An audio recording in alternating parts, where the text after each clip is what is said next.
मामा, मामा। 7 साला बच्चा अपनी माँ के पीछे लपक रहा था, रो रहा था, अपनी जन्म देने वाली को तड़प तड़प कर आवाज़ें दे रहा था, मगर वो उसकी आवाज़ों को अनसुना करके तेज़-तेज़ कदम उठा रही थी। वो जल्द से जल्द गेट के बाहर पहुँच जाना चाहती थी, जहाँ गाड़ी में उसका इंतज़ार हो रहा था। ज्यों ही वो गेट अबूर करके गाड़ी तक पहुँची, बच्चा भी भागकर उसके करीब पहुँच गया। कबल इसके कि वो गाड़ी में बैठ जाती, बच्चे ने उसका पल्लू थामकर उसे रोकने की कोशिश की। नहीं मामा, नहीं मामा, मैं भी जाऊँगा। उसने अपनी माँ का पल्लू पकड़कर खींचा। हटो, जाओ मरो जाकर अपने बाप के पास। मेरी जान छोड़ो, तुम सब लोग जोंकों की तरह चिमट गए हो मुझे। उसने अपना पल्लू छुड़ाकर बच्चे को जोर से धक्का दिया तो वो पुश्त के बल पक्की सड़क पर जा गिरा। इतनी मोहलत काफी थी। वो जल्दी से गाड़ी में बैठ गई और गाड़ी सन से बाहर निकल गई। मुताहिर हड़बड़ाकर उठ बैठा। आज उसने फिर वही ख्वाब देखा था जो 7 साल की उम्र के बाद से तवातर से देखता आ रहा था।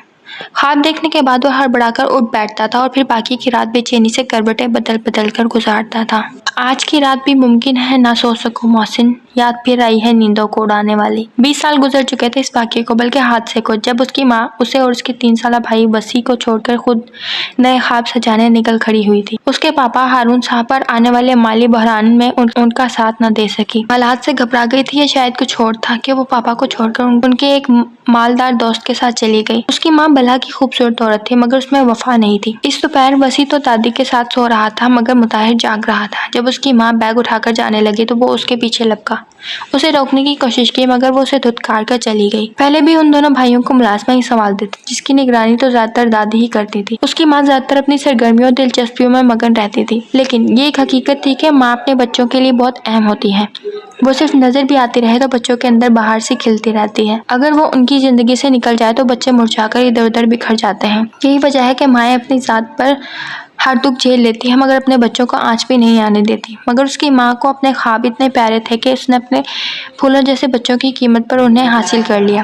धुतकारे जाने का वो लम्हा दुख बनकर मुताहिर के अंदर जैसे ठहर सा गया। दुख इंसान के पैर में चुभे हुए कांटे की तरह होता है। जब तक उसे निकाल कर फेंक ना दिया जाए, ये तकलीफ देता रहता है, दर्द को कम होने देता है, ना आगे बढ़ने देता है। सो बेहतर ये है कि दुख के कांटे को जितनी जल्दी हो सके निकाल कर फेंक दिया जाए, ताकि तकलीफ से निकलकर आगे बढ़ा जा सके। मुताहिर ऐसा नहीं कर पाया था। 20 साल गुजरने के बावजूद दुख का एक कांटा उसे चुभ रहा था। वो उसे भूलना भी चाहता तो ये ख्वाब उसकी सारी कोशिशों को नाकाम कर देता था। उसके अंदर आज भी 7 साल का वो बच्चा सिसकता जो माँ के दूध खाकर चले जाने के बाद औरत जात से ही मुतनफ़िर हो गया था। और उम्र गुजारने के साथ साथ उसकी ये नफरत इतनी मजबूत होती चली गई कि उसके साथ के सारे दोस्त ब्याह गए थे, मगर वो शादी से इनकारी था। सोचता था कि औरत अगर माँ के रूप में वफा ना कर सके तो फिर किसी और रिश्ते में उससे वफा की तवक्को करना अबस है। उसके लिए दिए अंदाज और सख्त लहजे की वजह से लड़कियां उससे कतराती थी।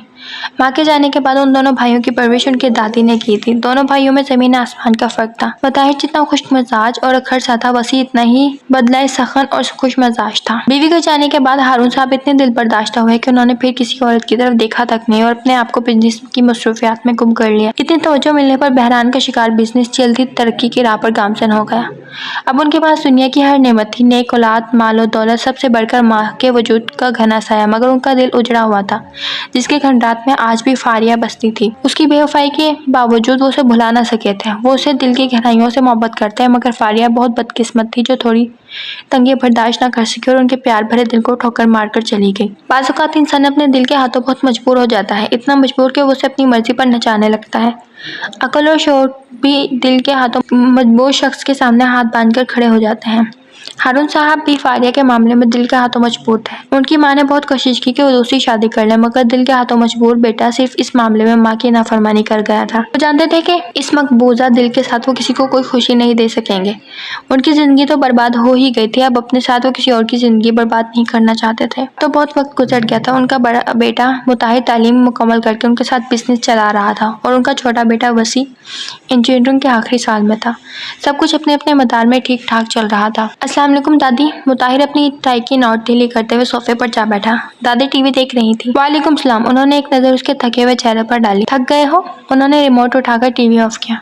जी दादी, आज बहुत मसरूफियात थी, लंच भी ढंग से ना कर सका। अब शदीद भूख लग रही है, कुछ खाने को है तो दे दें प्लीज़। उसने रिलैक्स होकर सोफे से टेक लगाई। तुम मुँह हाथ धोकर आ जाओ, मैं रशीदा से कहकर खाना लगवाती हूँ। वो उठ गई। मुताहिर बेटा, मैंने कुछ दिन पहले तुमसे कोई बात की थी। दादी ने उसके खाने से फारिग होने का इंतजार भी ना किया। क्या दादी? उसने चम्मच से चावल मुंह में डाले। साफ तजाहिल आरफाना बढ़ता जा रहा था। तुम्हारी शादी के हवाले से। दादी उसके अंदाज पर हल्का सा तपी। दादी, आपको बता तो चुका हूँ कि मुझे शादी नहीं करनी। उसने इत्मीनान से खाना खत्म किया और दोनों उठकर लाउंज में आ गए। क्यों? दादी और वो आमने सामने बैठ गए। ये आप पूछ रही हैं? वो इस्तज़ाइया हंसा। मैं तुम्हें कितनी बार समझाऊं कि जरूरी नहीं हर औरत फारिया की तरह हो। जिस तरह सारे मर्द एक जैसे नहीं होते, वैसे ही सारी औरतें भी एक जैसी नहीं होती।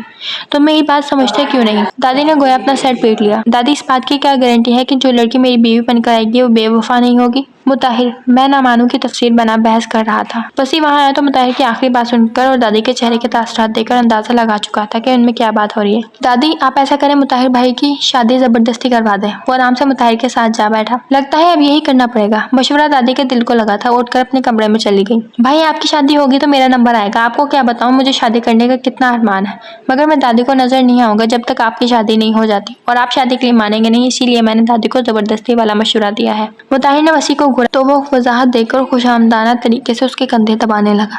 मुताहिर ने गुस्से से उसे परे धकेला तो वो नहीं भाई कहते हुए इसके साथ लिपट गया। उसके अंदाज पर मुताहिर की हंसी छूट गई तो वसी भी उसके साथ हंसने लगा। भाई, फिर आपने शादी के बारे में क्या सोचा है? दोनों की हंसी थमी तो वसी ने संजीदगी से पूछा और जवाब में मुताहिर ने उसकी पुष्ट पर जोर का घूंसा मारा। हाय मेरी होने वाली बीवी, देखो मैं तुमसे कितना प्यार करता हूँ कि तुमसे मिलने की खातिर अपने बड़े भाई के धमोके खा रहा हूँ। जाने हम कब मिलेंगे? वसी की फजूल हाय बाय शुरू हुई तो मुताहिर मुस्कुराहट दबाए उठ गया। उसके जाने के बाद वसी भी कपड़े झाड़कर अपने कमरे में चला गया। दादी ने अपने कमरे के खुले दरवाजे से दोनों भाइयों की सारी गुफ्तगू सुनी थी। मेरा बच्चा, इसी के दम से तो इस कब्रिस्तान जैसे खामोश घर में जिंदगी की झलक दिखती है। उन्होंने गायबाना तौर पर वसी की पेशानी चूमी। मुझे तो लगता है कि तुम्हारा साहबजादा तुम्हारे नक्शे कदम पर चल रहा है। जैसे तुमने फारिया के बाद शादी ना करने की कसम ठान ली, वैसे उसने सिरे से शादी ना करने की कसम ठान ली है। दादी ने सुबह नाश्ते की मेज पर हारून साहब की क्लास ली। अम्मा, आप जबरदस्ती ना करें, जब उसका दिल मानेगा कर लेगा शादी भी। हारून साहब ने हस्बे साबिक बेफिक्री से कहा। कब मानेगा? उसका दिल 28 साल का होने वाला है। अब मैं कह देती हूँ, उसको समझा लो, वरना मैं अपनी करने पाई तो तुम बाप बेटे की बिल्कुल नहीं सुनूंगी। फिर ना कहना बताया नहीं। दादी उनके अंदाज पर जल ही गई। अम्मा प्लीज परेशान न हो, करते हैं कुछ। उन्होंने नाश्ता छोड़कर नाराज माँ के हाथ थाम लिए तो वो गुस्से से सर झटक गई। बाबा ये लीजिए गर्म चाय। हीरा चाय के 2 मग ट्रे में रखकर लॉन में आ गई। मौसम बहुत अच्छा हो रहा था, सो दोनों बाप बेटी ने शाम की चाय लॉन में बैठकर पीने को तरजीह दी। हीरा की अम्मी फातिमा बेगम अपने किसी अजीज की हयादत को गई हुई थी। अभी उसने ट्रे टेबल पर रखी ही थी कि हारून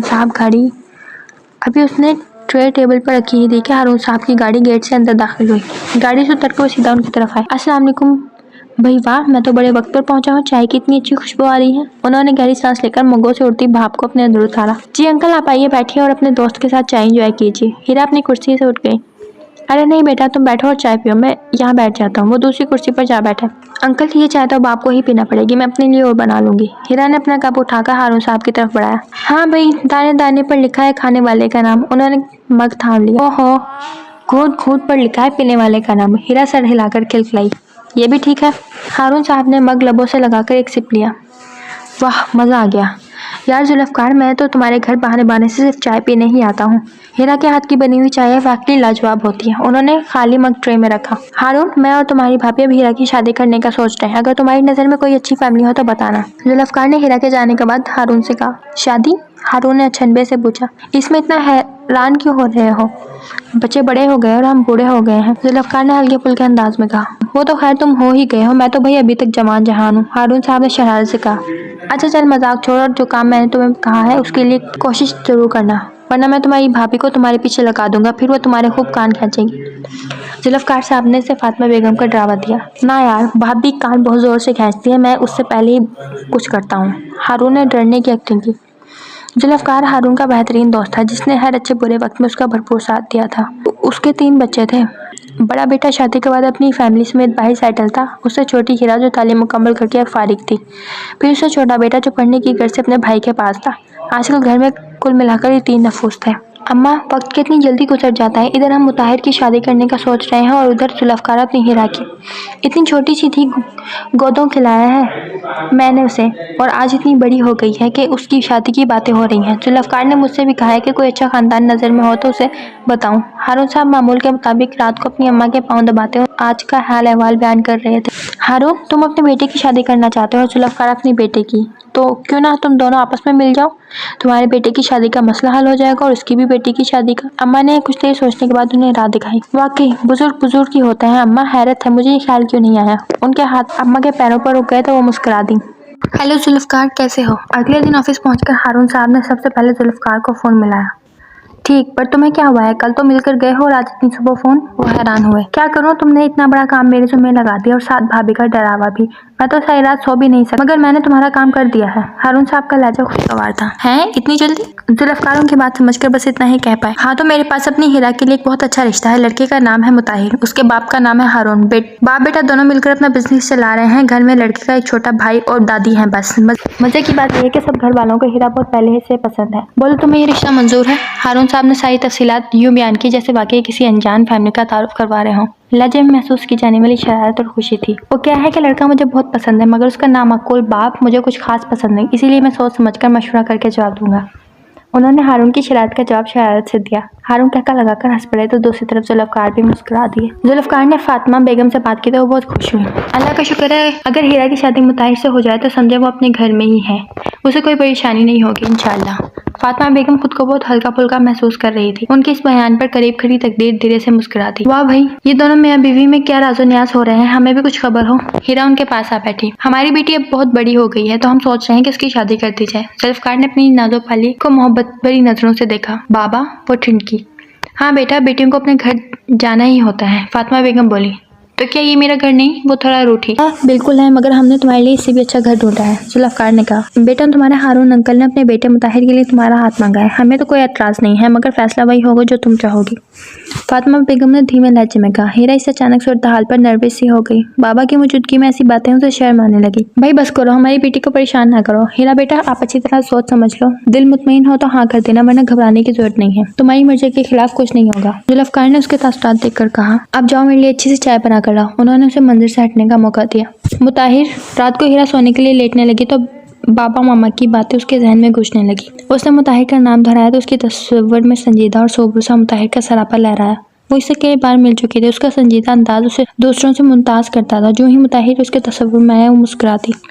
दिल एक नए अंदाज से धड़कने लगा था। Not bad. उसने धम से सर तकिए पर रखा और कंबल सर तक तान लिया। मुताहिर आज लेट आया था, सब खाना खा चुके थे, बस ये अपने किसी दोस्त की तरफ गया हुआ था। मुताहिर फारिग होकर मेरे कमरे में आना, मैं तब तक नमाज पढ़ लूं। दादी अपने कमरे में जा रही थी। जी दादी, मुताहिर ने प्लेट के साले निकालते हुए मुस्रुफ अंदाज में कहा। मुताहिर फारिग होकर दादी के कमरे में चला गया। हारून साहब भी वहीं बैठकर उनके पाँव दबा रहे थे। बरसों से उनका मामूल था कि रात को सोने से पहले अपनी माँ के पाँव दबाते थे। मुताहिर ने कुर्सी पर बैठते बैठते हारून साहब को इशारे से पूछा, क्या बात है? जवाब में उन्होंने लाइल्मी से कंधे उचका दिए। हालांकि सब कुछ उनके इल्म में था। मुताहिर ने कुर्सी उठाकर दादी के बेड के करीब कर ली। मुताहिर, मेरी तुम्हारे नजदीक क्या अहमियत है? दादी खिलाफ मामूल बहुत संजीदा थी। जी दादी, ये कैसा सवाल है? वो उलझा। जो पूछा है उसका जवाब दो। उनकी संजीदगी में जरा बराबर भी कमी नहीं आई। दादी, मैं आपके लिए जान भी दे सकता हूँ। उसे समझ नहीं आई थी क्या कहे क्या ना कहे। मुझे तुम्हारी जान नहीं चाहिए, मुझे तुम्हारी हाँ चाहिए। हाँ, मगर किस लिए? वह और हैरान हुआ। शादी के लिए। मुख्तसर सवाल का मुख्तसर जवाब। आप लोग सब कुछ जानते हैं फिर भी मुझे फोर्स करते रहते हैं। मैं बता तो चुका हूँ मुझे शादी नहीं करनी। वो हंस पे साबिक भड़का और अपने बाप को शिकवा गुनाह नजरों से देखा। और मैं तुम्हें कितनी बार समझा चुकी हूँ कि माजी में जीने वाला इंसान हर लिहाज से घाटे में रहता है। माजी को भूल जाओ और जिंदगी की खुशियों से अपना हिस्सा वसूल। देखा राजा कदर सख्त हुआ। मेरे लिए ये नामुमकिन है। मुताहिर ने हतमी अंदाज अपनाया। मैंने तुम्हारे लिए जुल्फ़कार की बेटी हीरा को पसंद किया, मगर तुम्हें तो शादी करनी ही नहीं। तो ठीक है हारून, तुम मेरी सीट कन्फर्म करा दो। मैं कराची निगहत के पास चली जाऊंगी और फिर कभी भी यहाँ वापस नहीं आऊंगी।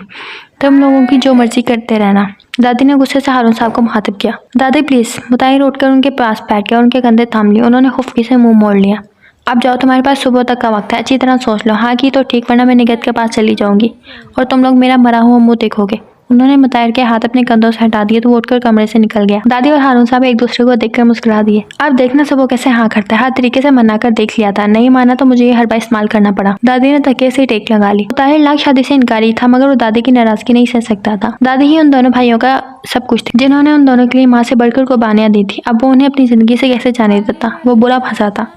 हाँ करता तो खुद को कैसे समझाता? औरत को किसी भी रूप में, खासतौर पर बीवी की हैसियत से एतबार देने को तैयार ना था, और ना करता तो दादी से जुदा हो जाता। दादी को बहुत कम गुस्सा आता था, मगर जब आता तो फिर वो जो ठान लेती वही करती थी। उसने बेबस अंदाज में खुद को बिस्तर पर गिरा दिया। रात देर तक जागने की वजह से सुबह मुताहिर की आंख बहुत देर से खुली। आज किसी ने उसको जगाया नहीं था, वरना पहले देर होने की सूरत में दादी उसको आवाज़ें दे देकर खुद जगाती थी। मगर आज उन्होंने उसके कमरे में झांका भी नहीं था, जिससे उनकी नाराजगी की शिद्दत वाजिया हो रही थी। ऑफिस जाने के लिए तैयार होकर नीचे आए तो दादी और वसी लाउंज में बैठे हुए थे। वो भी उधर ही चला आया। दादी, आपका जो दिल चाहे करें, मगर इस तरह नाराज ना हो प्लीज। मुताहिर ने अपना बैग साइड पर रखा और दादी के साथ बैठकर उनके दोनों हाथ थाम लिए। सोच लो, मेरी बेइज्जती ना करवा देना, कहीं कल को तुम्हारा इरादा बदल जाए तो मैं इस उम्र में लोगों से माफिया मांगती फिरूं। दादी हर काम पक्के पैरों वाले करने के मूड में थी। वसी दोनों को होंकों की तरह देखा जा रहा था और बात समझने की कोशिश कर रहा था, मगर उसके पल्ले कुछ नहीं पड़ रहा था। वो माथे पे तीवरियां लिए मुताहिर को घूरने लगा। नहीं दादी, आपके लिए कुछ भी कर सकता हूँ, बस आप मुझसे नाराज ना हो। मुताहिर ने उनके कंधे पर सर रखा था और दादी उसके सर पर हाथ फेर कर मुस्कुरा दी, जो नाराजगी खत्म होने का इशारा थी। ये आप दोनों किस किस्म की गुफ्तगू कर रहे हैं? कोई मुझे कुछ बताएगा? वसी खुद को चौखट महसूस कर रहा था, सो जलकर पूछने लगा। ये तो मैं दादी बताएंगे, अब मैं चलता हूँ, पहले ही बहुत देर हो गई है। मुताहिर अपना बैग उठाकर चला गया। वाह वाह दादी, कारनामा सरंजाम देकर आपने साबित कर दिया कि आप वाकई वसी हारून महमूद की दादी हैं। सारी बात सुनकर वसी ने दादी का मुंह चूम लिया। मगर तुम इतने खुश क्यों हो रहे हो? दादी ने उसे परे धकेला। इसलिए कि भाई के बाद माँ बदौलत की बारी होगी दुल्हा बनने की। दादी, वैसे इस मामले में मैं आपको बिल्कुल तंग नहीं करूँगा, फट से शादी के लिए हाँ कर दूंगा। वसी के अंदाज पर दादी ने एक जोरदार धिप लगाई। हक हाँ, एक तो मेरी किस्मत देखो जो शादी के लिए नहीं मानता, सब उसके पीछे पड़े हैं, जो तैयार है उस पर सब तशद्दुद कर। वसी बड़बड़ करते हुए उठ गया। फिर सब कुछ फटाफट होता चला गया। आज मुताहिर हीरा को ब्याह कर ले आया था। दादी और हारून साहब के पांव जमीन पर नहीं टिक रहे थे। वसी बहुत खुश था कि उसकी ज़िंदगी में बहन की जो कमी थी वो पूरी होने जा रही थी। हीरा भी दिल में नए अरमान और जज्बे सजाए बहुत खुश थी। सब खुश थे सिवाय मुताहिर के। उसकी संजीदगी उसके चेहरे से टपक रही थी। भाई यार, अपने मुंह की सावियत तो ठीक करे, कसम से मैं अपनी जिंदगी में इतनी रोती शक्ल वाला दूल्हा पहली बार देख रहा हूँ। वसी ने उसके संजीदा अंदाज पर चौथ की, मगर उधर परवाह किसे थी। सारी रस्मों के बाद दादी हीरा को उसके कमरे में छोड़ आई। मैं उसे कभी खुद से करीब नहीं आने दूंगा और ना ही कभी खुद उसके करीब होऊंगा, ताकि कल को मुझे छोड़कर जाना चाहे तो मुझे कुछ जज्बाती धचका ना लगे। नई जिंदगी के पहले कदम पर ही वो दिल में बदगुमानियां पाल रहा था। उसे एक लम्हे के लिए ख्याल ना आया कि औरत तो वफा के खमीर से गुंदी होती है। हाँ, कुछ औरतें ऐसी भी होती हैं जो वफा से खाली होती हैं, उनके अंदर बाहर हर तरफ सिर्फ मैं ही होती है, मगर ऐसी औरतें आटे में नमक के बराबर होती हैं। ये कहाँ का इंसाफ है कि चंद बेवफा औरतों के किरदार को सामने रखकर हर औरत पर बेवफा होने की मोहर लगा दी जाए। मुताहिर इस वक्त यही कर रहा था। उसने बगैर पर्दे हीरा पर बेवफाई की मोहर सब कर दी थी। हीरा घूंघट की ओर से मुताहिर को देख रही थी, जो कभी सोफे पर बैठ जाता, कभी उठकर टहलने लगता और कभी जाकर खिड़की में खड़ा हो जाता है, जैसे वो किसी बड़ी उलझन में हो और उसे उसका सिरा न मिल रहा हो। माँ उसके कदम बेड की तरफ बढ़े। हीरा का दिल हथेलियों में धड़कने लगा। मैं बहुत थक चुका हूँ, सोना चाहता हूँ। तुम भी थक गई हो, कपड़े बदल कर सो जाओ। मुताहिर ने इसका घूंघट उठाने की सहमत भी नहीं की। हीरा हद के शदीद तरीन एहसास से बर्फ बन गई। वो तकिया उठाकर बेड की एक तरफ लेट गया। काफी देर बाद हीरा चौंकी। उसका सारा चेहरा आंसुओं से तर था। उसने बेख्तियार अपनी उंगलियों से चेहरे को छुआ और उठकर वॉशरूम में चली गई। मुताहिर उसको कुछ कहता तो उसका कोई कसूर तो गिनवाता, पर उस पर कोई इल्ज़ाम तो लगाता तो कोई बात भी थी, मगर उसने तो हीरा को खामोशी की ऐसी मार मारी कि हीरा की आना, खुददारी और दिल सब लहू लुहान हो गया। मुताहिर के एक जुमले और अंदाज ने हीरा को उसकी औकात बता दी थी। वो जो अरमानों भरा दिल लिए कोई तारीफी कलमा सुनने के इंतजार में थी, उसे मुताहिर ने वाज़ेह अल्फाज में बता दिया कि वो उसके लिए एक अनचाहे बोझ की तरह है, जिसको ज़बरदस्ती उठाने की कोशिश में वो थक कर चूर हो गया है। सोचिए, उस पर हमला आवर थी। आंसू भल भर बह रहे थे। बहुत सारा रो चुकने के बाद उसने खुद को कंट्रोल किया। कपड़े बदले, मुंह हाथ धोए और अपनी जगह आकर लेट गई। नामानुस जगह और कुछ ज़हनी परागंदगी की वजह से उसे ठीक से नींद नहीं आई। उसकी आंख बहुत सवेरे खुल गई।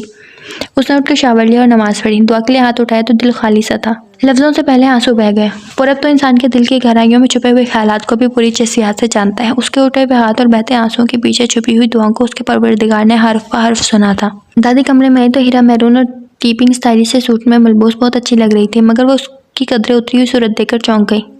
दादी को देखकर हीरा ने खुद बशाशत तारी करने की कोशिश की और मुस्कुराते हुए उनके गले लग गई। दादी ने उसका माथा चूमकर उसको दुआएं दी। मुताहिर वॉशरूम में था। दादी ने फिलहाल कुछ भी पूछने का इरादा तुर्क किया और उसे नाश्ते का कहकर पलट गई। दादी नाश्ता करने का कहकर गई हैं। हीरा ने नजर उठाए बगैर मुताहिर को इतला दी, जो शीशे के सामने खड़ा अपने गीले बाल संवार रहा था। उसने शीशे में से उसे एक नजर देखा, जो अपनी उंगली में मौजूद अंगूठी को गोल गोल घुमा रही थी। चलो, वो ट्राउजर और टी शर्ट में मलबूस तैयार खड़ा था। दोनों साथ साथ चलते डाइनिंग टेबल तक आए। टेबल पर इस वक्त सिर्फ बसी और दादी ही थे। बाकी मेहमान नाश्ता कर चुके थे। वलीमा चुके रात का था तो सब इधर उधर निकल चुके थे। अभी वो दोनों बैठे ही थे कि हीरा की कजन्स और सहेलियां नाश्ता लेकर आ गई। वो सबसे फर्दन फर्दन गले मिली। दोबारा कुर्सी पर बैठी तो उसकी पलकें भीगी सी हुई थी, जिसे किसी और ने नोटिस किया हो या ना हो, मुताहिर ने बड़े गौर से किया था। वही दगाबाज औरतों की तरह मगरमच्छ के आंसू। उसने प्लेट सामने की और नाश्ता करने लगा। हीरा, मुताहिर भाई ने तुम्हें मुंह दिखाई में क्या दिया है? उसकी कजन अलीना ने बुलंद आवाज में पूछा। हीरा उसके सवाल पर चुप की चुप रह गई। क्या जवाब देती कि उसका घूंघट तक उलटने की जहमत नहीं की गई थी। तो मुंह दिखाई कैसी? या ये कि उसे मुंह दिखाई में जिल्लत मिली? बताओ ना हीरा, लगता है कोई बहुत ख़ास चीज़ दी है, इसीलिए हीरा बता नहीं रही। उसकी बेस्ट फ्रेंड ने टुकड़ा लगाया तो सब हंस पड़ी। दादी ने उसकी खामोशी पर मुताहिर की तरफ देखा तो वो नजरें चुरा गया। अरे तुम लोग क्या मेरी भाभी के पीछे पड़ गए हो? दिल से बड़ा भी कोई तोहफा होता है? मुताहिर भाई ने इन्हें मुंह दिखाई में अपना दिल दे दिया है और इसके सामने किसी और तोहफे की कोई हैसियत नहीं होती। क्यों भाई? वसी ने मुताहिर को मुखातिब किया। हाँ बिल्कुल बिल्कुल, मुताहिर ने दादी की नज़रों से खाइफ होकर बेख्तियार कहा तो हीरा की कज़न्स और सहेलियों ने ओ की ज़ोरदार आवाज़ निकाली। आज पहली दफ़ा मुताहिर को वसी की बकबक पर प्यार आया था, जिससे बिगड़ती बात संभल गई थी। हीरा बेटा तुम थोड़ी देर आराम कर लो, फिर शाम को तुम्हें पार्लर वगैरह भी जाना होगा तो थक जाओगी। दादी ने उसे कमरे में भेजा। वो बेड ग्राउंड से टेक लगाए नीम तराज हो गई। थोड़ी देर बाद दादी उसके रूबरू थी। हीरा बेटा सच सच बताना, मुताहिर ने तुम्हें मुंह दिखाई में क्या दिया है?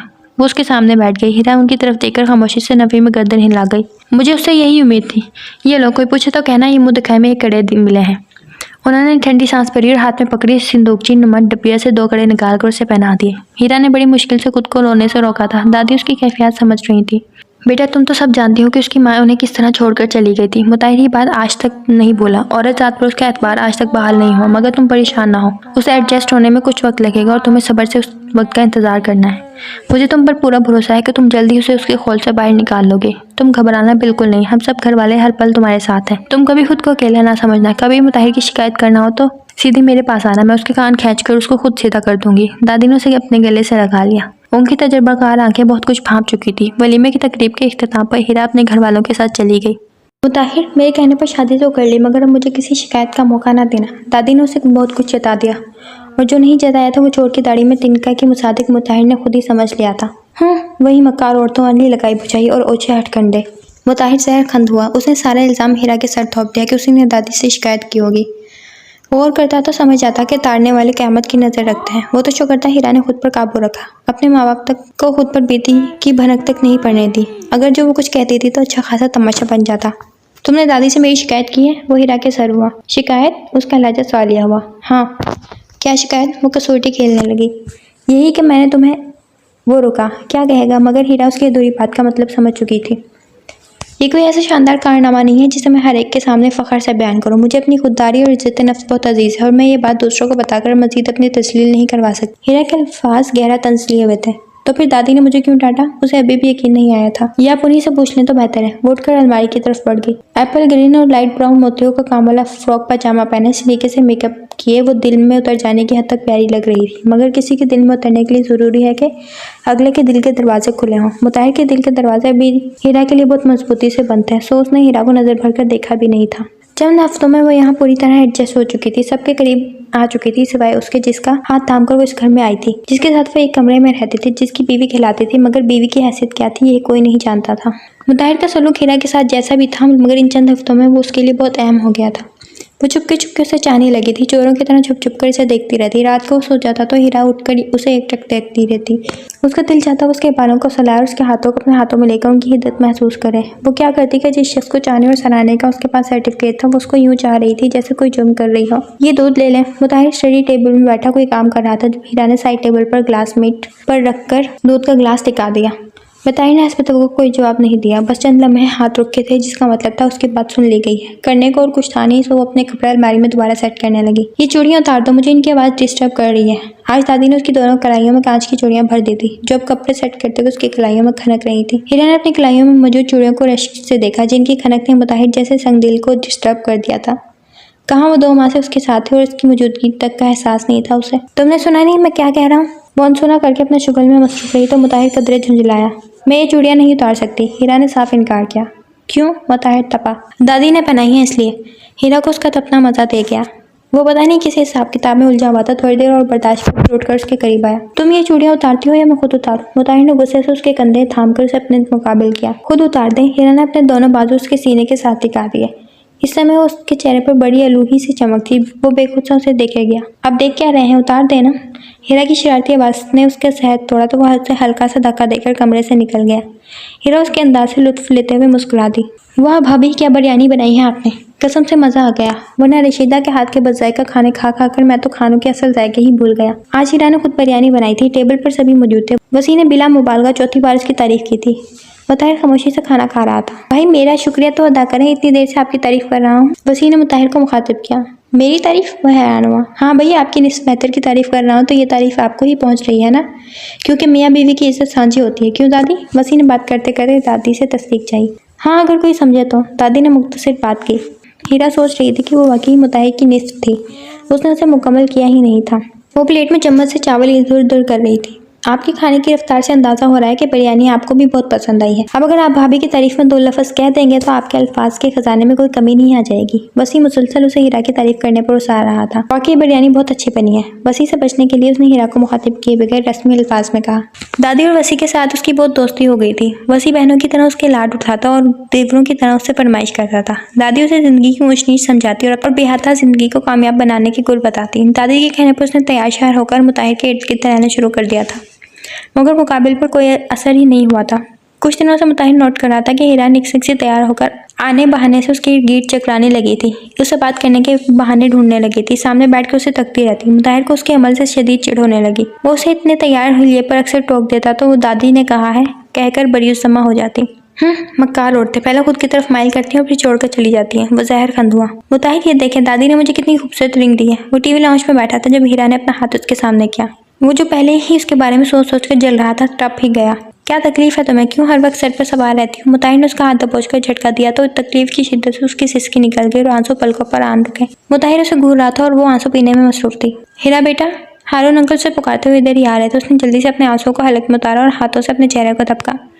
जी अंकल। हीरा आंखों में नमी और होठों पर मुस्कुराहट लिए हारून की तरफ मुतवज्जा हो गई। मुताहिर उसके सेल्फ कंट्रोल पर हैरान रह गया, मगर उसके दिल में बदगुमानी की दीवारें इतनी मोटी थी कि हीरा की सारी खूबियां उनसे टकराकर हवा में तहलील हो जाती थी।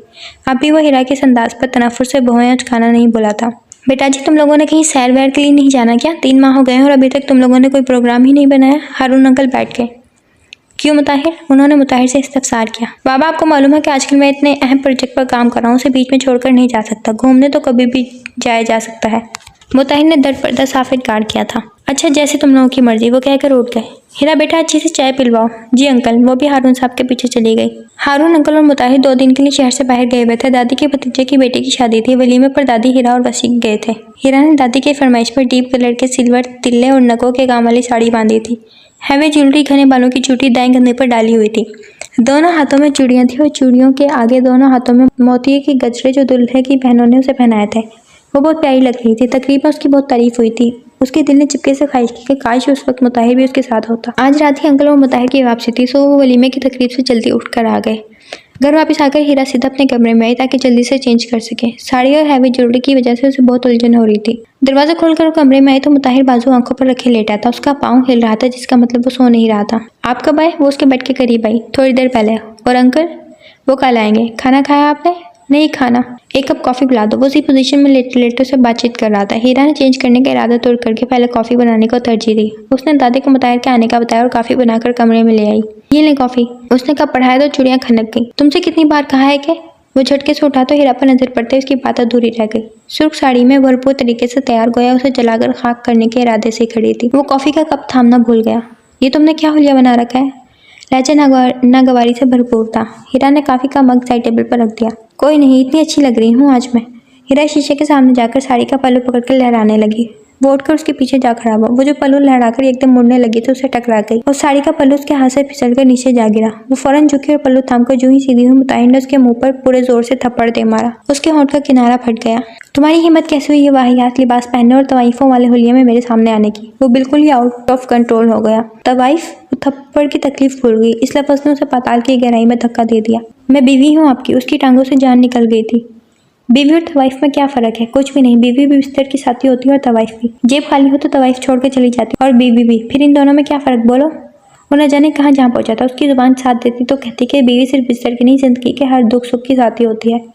मुताहिर ने हीरा की दोनों कलाइयाँ पकड़कर झुंझोड़ी तो बहुत सी चूड़ियाँ टूटकर उसकी कलाइयों में चुप गई और वो फूट फूट कर रो दी। दरवाजे की बाहर खड़ी दादी बुत बन गई। वो तो मुताहिर से मिलने आई थी, जान की थी कि उसके एहसास को क्या चोट पहुंची है। जिस दिन उसकी माँ ने छोड़ कर गई थी उसने भी सुर्ख साड़ी बांधी थी, मगर हीरा से ऐसा सलूक करना कहाँ की अक्लमंदी थी। मुताहिर ने उसे सोफे पर धकेल दिया। सारी रात सोफे पर वो इसी पोजीशन में पड़ी रही उठकर कपड़े तक बदलने की हिम्मत नहीं कर सकी। सुबह मुताहिर जल्दी चला गया। दादी उसके पास आई तो उनके गले लगकर बिलक उठी। दादी मैं हार गई, मैं उनका एतबार बहाल नहीं कर सकी। वो रोती रही और दादी उसकी पुश्त हिलाते रही। उनके पास तसल्ली के लिए अल्फाज खत्म हो गए थे। रात को मुताहिर काफी लेट आया मगर दादी उसके इंतजार में जाग रही थी। उन्होंने उसकी वो क्लास ली कि उसकी 7 पुश्तों को भी दादी का गजब याद रहता। दादी से डांट खाकर वो तनपन करता कमरे में आया तो हिरा का वहां नहीं थी। बाहर निकला तो उसे किचन में नजर आई। सीधा उसके सर पर जा पहुंचा। तुम शिकायतें लगाने से बाज नहीं आओगी? हमेशा की तरह उसने कुछ भी पूछे बगैर फर्द जुर्म आयद कर दी। मैंने कुछ नहीं कहा। वो मुड़कर सॉसपैन में उबलती चाय की तरफ देखने लगी। तो क्या उन्हें इल्हाम हुआ है? मुताहिर ने उसका बाजू पकड़कर उसका रुख अपनी तरफ किया। मुझे नहीं मालूम। हीरा के अंदाज ने मुताहिर को और तपा दिया। क्यों नहीं मालूम? मक्कार औरत, तुम औरतों की खसलत में मक्कारी और बेवफाई है। उसने जहर उगला। स्टॉप इट मुताहिर, हर वक्त औरत की बेवफाई का राग लाते रहते हैं। कभी अपने रवैये पर नजरसानी की है? अगर आपकी ज़िंदगी में माँ की हैसियत से आने वाली औरत बेवफा थी तो इसका क्या मतलब है कि सारी दुनिया की औरतें बेवफा हैं? नहीं, सब बेवफा नहीं होती। आपको दादी नजर नहीं आती जो अपने शौहर की वफात पा जाने के बावजूद उनसे वफा निभा रही हैं? ये उनकी अपने शौहर से वफा ही है कि वो उनके बेटे की औलाद को सीने से लगा कर बैठी हैं। उन्हें देखकर आपने कभी ये नहीं सोचा कि दुनिया की सारी बेवियां और माएँ ऐसी ही बावफा होती हैं? यकीनन नहीं आया होगा ख्याल, क्योंकि आपको देख घटिया और कमजोर इंसान है। मुताहिर ने उसके दोनों बाजू सख्ती से थामकर उसकी बात काट दी। तो क्यों रह रही हो इस कमजोर इंसान के साथ? चली जाओ, जान छोड़ दो मेरी। मुताहिर ने उसको पीछे की तरफ झटका देकर उसके दोनों बाजू छोड़ दिए और खुद बाहर निकल गया। ये देखे बगैर के चूल्हे से टकरा गई थी वो। उसके टकराने से सॉसपैन का तवाज़ुन बिगड़ा और गरम गरम उबलती चाय उसका बाजू चला गई। हाफ स्लीव्स की वजह से डायरेक्ट चाय उसके बाजू पर गिर के उसे अच्छा खासा चला गई। चली जाऊंगी, वो रोते रोते बुड़बुड़ाई। सारी रात पिछले लॉन के बरामदे में उतरने वाली सीढ़ियों पर बैठी रही। सुबह सब नाश्ता कर रहे थे जब हिरा एक बैग था मैं वहाँ आई। दादी अंकल, मैंने मामा को फ़ोन करके गाड़ी मंगवा ली है, मैं घर जा रही हूँ। उसने बारी बारी दोनों को मुखातब किया। आज उसने उनसे इजाज़त तलब नहीं की और ना ही उनको आगाह किया। मुताहिर के अलावा सब परेशानी से उसकी तरफ मुतवज्जो है। क्या हुआ भाभी? सबसे पहले वसी ने पूछा।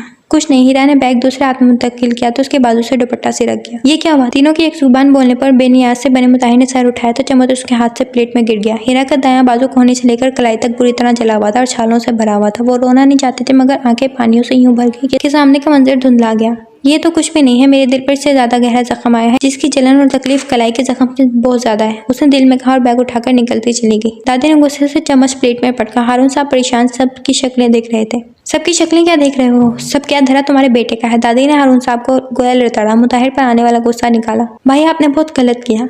वसी तासुफ से कहकर नाश्ता छोड़कर उठ गया। दादी और बाबा भी उठ गए। वो अकेला बैठा सोचता रह गया कि हीरा का बाजू कैसे जल गया। जब से हीरा का फोन आया था मामा बहुत परेशान थी। ड्राइवर को भेजकर दोनों में बीवी बाहर लाइन में खड़े होकर उसका इंतजार कर रहे थे। दोनों के अंदाज में बेताबी और परेशानी साफ झलक रही थी। जो ही गाड़ी गेट से दाखिल हुई दोनों तकरीबन भागकर करीब गए। हीरा दरवाजा खोलकर उतरी और मामा के गले लगकर ज़ारा कुतार रोने लगी। उसके रोने पर मामा बाबा दोनों घबरा गए। क्या हुआ बेटा? जुल्फ़कार साहब ने उसका बाजू थामकर उसे माम से अलग करना चाहता उसके मुंह से सिसकी निकली।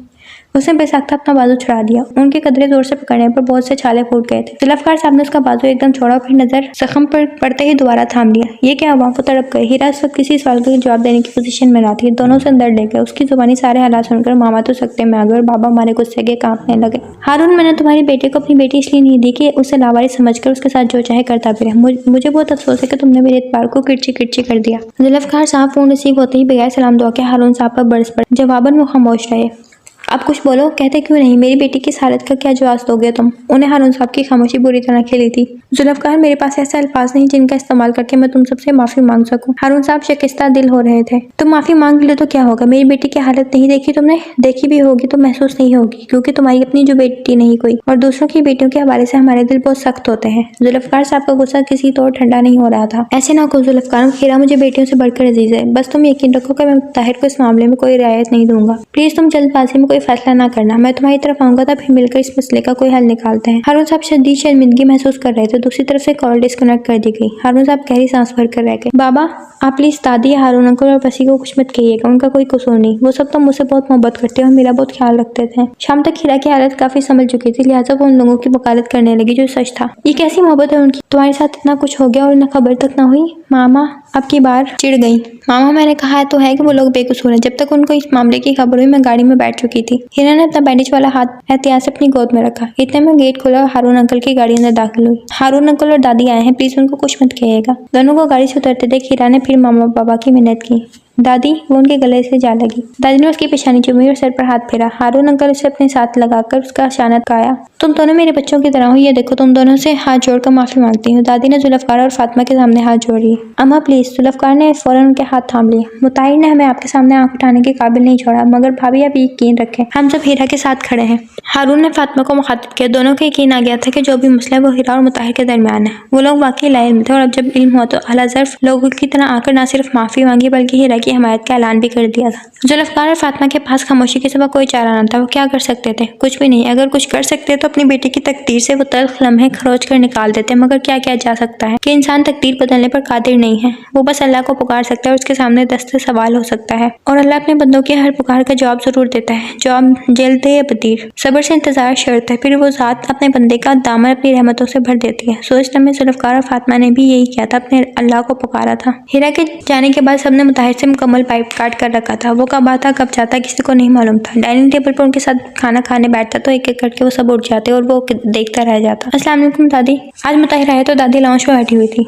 वालेकुम सलाम। दादी ने तोहन कराहन सलाम का जवाब दिया। सर के सलाम सुनने पर उसका जवाब देना फ़र्ज हो जाता है, तो उन्होंने रूखी लहजे में जवाब देकर फ़र्ज अदा किया था। दादी वसी कहाँ है? दादी को इग्नोर करने वाले अंदाज देख खामखा पूछा।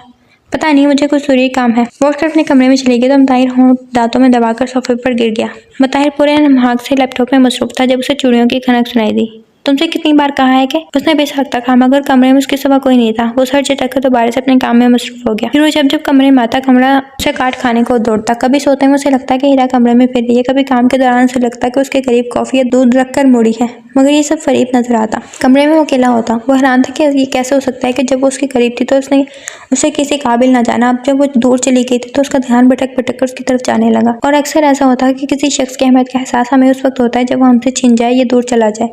हीरा भी मुताहिर से दूर हुई तो उसे उसकी अहमियत का एहसास हुआ था। वो उससे दूर तो थी, मगर वो अभी भी उसकी दस्तरस में थी। वो चाहता तो अपनी अनाव पर पांव रखकर दोनों हाथ बढ़ाता और अपने दामन को मोहब्बत से भर लेता। सब हर हफ्ते हीरा से मिलने जाता और एक भाई बेखबर था। वसी अक्सर हीरा के पास जाता और एक भाई की हैसियत से उसका हौसला बढ़ाता, उसकी दिलजोई करता। वक्त धीरे धीरे गुजर रहा था। दादी, ये रही लिस्ट और सामान सारा किचन में रखवा दिया है, आप उनके मुताबिक चेक कर लें। रमजान में मुबारक शुरू होने में एक हफ्ता रह गया था। दादी ने रमजान के हिसाब से सारे महीने का साजो सामान मंगवा लिया था। हर साल ये काम मुताहिर की जिम्मेदारी होता था, मगर इस साल काम वसी से करवाया गया था। गोया उसके बाइकाट में किसी किस्म की नरमी के चांसेस ना थे। वो उठकर अपने कमरे में चला गया। चाय। मुताहिर आंखों पर बाजू रखे लेटा था जब उसे हीरा की आवाज सुनाई दी। वो हड़बड़ाकर उठा तो कमरा साइन साइन कर रहा था। तो तुम मान लो मुताहिर, हीरा ने तुम्हारे दिल को छू लिया है। जाने अनजाने में तुम उसकी केयर और मोहब्बत के आदी हो गए हो। शीशे में नजर आता उसका अक्स उससे मुखातिब था। नहीं, मैं बाबा जैसी महरूम जिंदगी नहीं गुजारना चाहता। मैं उसे कभी अपनी कमजोरी नहीं बनने दूंगा, क्योंकि इंसान हमेशा अपनी कमजोरी के हाथ ही मात खाता है। उसने अपने अक्स की नफी की। कौन कह रहा है कि उसे अपनी कमजोरी बनाओ? तुम उसे अपनी ताकत बना लो। मर्द अगर औरत को अपनी खालिस मोहब्बत से बांध ले तो उसकी सबसे बड़ी ताकत बन जाती है। उसके अक्स ने एक और कोशिश की, मगर बाज औरतें खालिस मोहब्बत को भी ठुकरा देती। वो अपनी बात पर बजिद था। बाज औरतें,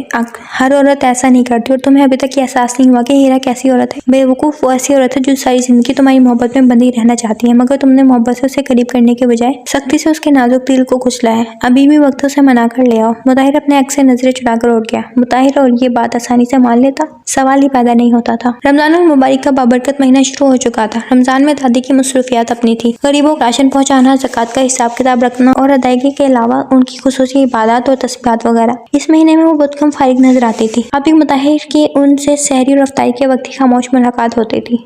तरावी पढ़कर आज मेरी बात सुनना। हीरा को गए 3 महीने होने को आए थे। इन 3 महीनों में हारून साहब ने बिला मुबालगा मुताहिर को कोई तीसरी बार खुद से मुखातिब किया था। ये कागजात ले जाओ और इन्हें पढ़कर दस्तखत कर देना। हारून साहब ने एक फाइल मुताहिर की तरफ पढ़ाई। ये क्या है? उसने फाइल उलट पुलट कर देखी।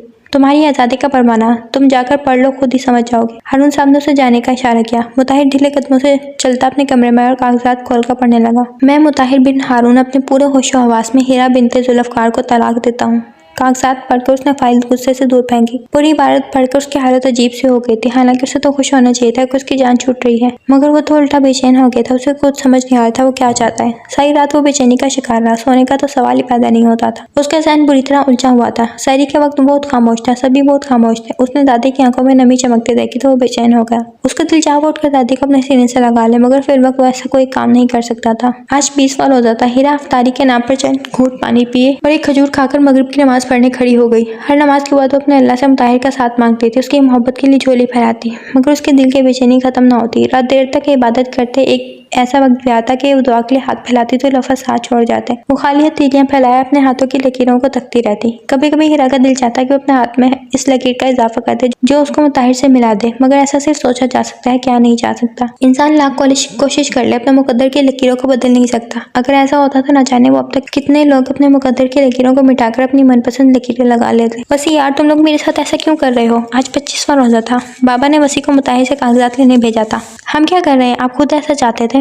वसी ने उसकी बात का खासा बुरा माना था। बाबा से किसने कहा कि मैं हिरा को छोड़ना चाहता हूँ? गोया उल्टा चोर कोतवाल को डांट ले। आपके रवैये ने भाई, आपके इखलाक की बदसूरती चीख चीख कर कह रही है कि आप भाभी को बसाना नहीं चाहते। आज वसी भी संजीदा हो गया था। हिरा भाभी आपसे बहुत मोहब्बत करते हैं, मगर आपने उनकी मोहब्बत भरे दिल को ठोकर मारकर लहू लहान कर दिया। जब आपको उन्हें अपने साथ रखना ही नहीं तो फिर फैसले में इतनी देर क्यों? साइन करें और किस्सा खत्म करें। वसी कुर्सी पर टिक गया। अगर मैं हिरा के जख्मी दिल का मरहम बनने का फैसला करूँ तो तुम मेरी साथ दोगे? मुताहिर ने अपनी चीखती चिल्लाती अन्ना के मुंह पर सख्ती से हाथ रखकर अपने दिल की बात की। वसी हैरत से पूरी आंखें खोलकर उसे देखने लगा, फिर उठा और मुताहिर का चेहरा टटोलने लगा। ये क्या कर रहे हो? मुताहिर उसके अंदाज पर कदरे खफा हुआ। भाई देख रहा हूँ ये आप हैं, आपकी जगह कोई और प्लास्टिक सर्जरी करवा कर आ गया है। मुताहिर ने उसकी पीठ पर धमका जड़ा। उफ, मगर अब ये मुक्का खाकर मुझे यकीन हो गया है कि आप मुताहिर ही हैं। वसी हिरा के लिए खुश था, बहुत खुश। 27वें रोजे को ईशा की नमाज के बाद मुताहिर को दादी के कमरे में तलब किया गया। दादी, बाबा, वसी सब वहाँ थे। वो दरवाजे के करीब रखी कुर्सी पर बैठ गया। तुम्हें मैंने कुछ कागजात दिए थे। हारून अधूरी बात भी बहुत मुकम्मल थी। मुताहिर ने वसी की तरफ देखा जैसे पूछ रहा हो कि तुमने बताया नहीं। बाबा, मैंने आपको बताया था कि वसी की आधी बात मुंह में ही थी कि हारून साहब ने हाथ की इशारे से उसे खामोश करवा दिया। मुताहिर, मैं तुमसे कुछ पूछ रहा हूँ। हारून साहब ने दोबारा से उसे मुखातिब किया। बाबा, मैं ऐसा नहीं चाहता। वो टकर इतना ही कह पाया। साहबजादे, आप बताना पसंद करेंगे कि असल में आपकी मंशा क्या है? दादी ने कड़क कर पूछा। मैं हिरा को वापस लाना चाहता हूँ। उसने दादी को देखा। ताकि तुम फिर से उसे अपने सख्त रवैये की मार सको। दादी किसी रायत के मूड में ना थी। नहीं दादी, अब ऐसा कुछ नहीं होगा। देखो मुताहिर, तुम मेरे बेटे हो तो हिरा मुझे बेटियों से बढ़कर अजीज है। अब तक जो हो चुका सो हो चुका, मगर अब मैं बिल्कुल नहीं चाहूंगा कि तुम उसके साथ किसी किस्म की कोई ज्यादती करो। जिंदगी की खुशियों पर उसका भी हक है। तुम हमारे प्रेशर में आकर अपने ऊपर जबर मत करो। जो तुम्हारे दिल की खुशी है वही करो। हारून साहब का अंदाज बेलचक था। मुताहिर ने बेबसी से वसी की तरफ देखा और उसने नजरों ही नजरों में तसल्ली दी। बाबा, भाई को अपनी गलती का एहसास हो गया है, उन्हें एक मौका दें प्लीज। वसी ने उसकी तरफ तारी की। तुम्हारे पास कल तक का वक्त है, एक बार फिर सोच लो। अब किसी कोताही की गुंजाइश नहीं होगी। बाबा उठ गए और फिर अगले रोज मुताहिर ने वाकई अपने दिल का फैसला सुनाया। उसने दादी और बाबा से माफी मांग ली और उन्हें यकीन दिलाया कि हिरा को उसका जायज मकाम मिलेगा और इस साल की ईद हिरा की पूरी जिंदगी पर मुहित होगी इंशाल्लाह। आज 29वां रोजा था। इस दफा ईद 29 के होने के चांसेस थे। 8 बजे के करीब ईद का चांद नजर आने का ऐलान हुआ तो हर तरफ जैसे रौनकें जाग उठी। गली मोहल्लों और बाजारों में जिंदगी ठाटे मारने लगी। ऐसे पुर रौनक मौके पर 3 नफूस बेहद उदास थे, जुल्फकार, फातिमा और हिरा। हिरा की 25 साल जिंदगी में पहली चांद रात और ईद थी जिस पर वो बहुत उदास थी, वरना ईद के हवाले से उसका जोश और तैयारियां देदनी होती थी। मगर अब की बार उसका दिल उजड़ा था तो कुछ भी अच्छा नहीं लग रहा था। मामा बाबा के कई बार कहने के बावजूद उसने ईद की कोई तैयारी नहीं की। मामा बाबा अपनी लाडली बेटी की उजड़ी हालत देखकर दिन में कई बार आंसू पूछते थे। इफ्तारी के बाद उस बात से हिरा अपने कमरे में गई और घुटनों में सर दिए उदास बैठी थी। भाई चांद रात की रौनकें और उष्पति उसे मुताहिर के रवैये के पेश नजर कोई खुशफहमी नहीं थी, मगर फिर भी उसका दिल उसकी आमद की शिद्दत से मुंतजिर था। उसके कमरे का दरवाजा धीरे से खुला तो यूं ही बैठी रही। कोई धीरे से चलकर उसके कंधे पर हाथ रख गया। उसने चौंक कर सर उठाया और सामने मुताहिर को देखकर वो ये टक्कर उसे देखने लगी। उसे लगा उसका गुमान मुजस्सिम होकर सामने आ गया है। उसे कमरे में उसकी मौजूदगी पर यकीन न करने में चंद लम्हे लगे। जो ही उसे यकीन आया वो एकदम उठ खड़ी और उसके गले लगकर रो दी। मुताहिर ने उसे अपने पनाह में ले लिया। मैं तो समझ रहा था कि न जाने कितने हाथ पांव जोड़ना पड़ेंगे, मगर यहाँ तो। थोड़ी देर बाद मुताहिर ने मायने खेदी से बात अधूरी छोड़ी तो हिरा जैसे होशो हवास में आई। अपनी इस तैयारी पर खिफत से सुर पड़ गई। उसने फौरन से अलग होने की कोशिश की जिसे मुताहिर ने नाकाम बना दिया। मैंने सोचा था कि मेरे सख्त रवैये से तंग आकर तुम खुद ही मुझे छोड़ दोगी। यूं मेरे सर पर कोई इल्जाम नहीं आएगा, मगर तुम्हारे जाने के बाद मुझे एहसास हुआ कि तुम तो मेरे दिलो जान से चिमट गई हो। अब किसी सूरत छुटकारा मुमकिन नहीं। मुताहिर ने उसकी थोड़ी पकड़कर उसका चेहरा ऊंचा किया और अपनी मोहब्बत की लू देती आंखें उसके चेहरे पर जमा दी। आप छोड़कर तो दिखाएं, मैं अपनी और आपकी जान एक कर दूंगी।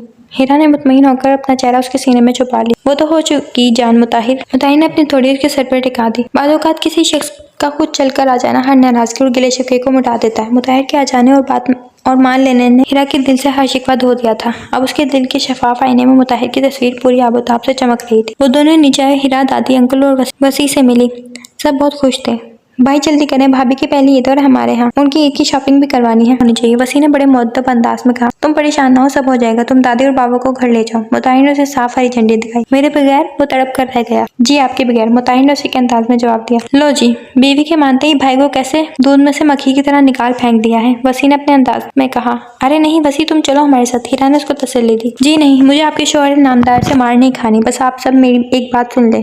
मेरी होने वाली बीवी जब मेरी बीवी बन जाएगी तो हम दोनों भी खुद ही शॉपिंग करने जाएंगे। आहो। उसकी बातों पर सबके चेहरे पर मुस्कुराहट बिखर गई। खुशियां हाला बनाकर उनके गिर्द नाचने लगी।